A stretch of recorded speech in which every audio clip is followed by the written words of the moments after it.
உயிரிழக்கும் நிலையில் இருந்த யானைக்கு சிகிச்சை அளிக்க உடல்நிலை தேறி வனப்பகுதியில் விடுவிக்கப்பட்டது. வன கால்நடை மருத்துவ குழு மற்றும் வனத்துறையினருக்கு பொதுமக்களிடையே பாராட்டுகள் குவிந்து வருகிறது.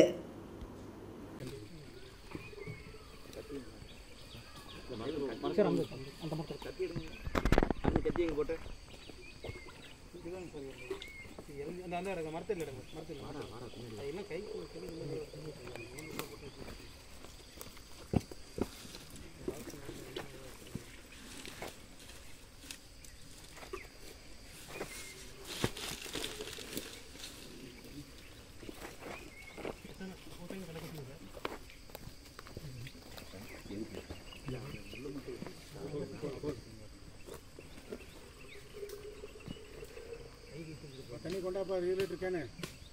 ஐயா, 20 கொண்டா. 20 ஊற்றிட்டு போ.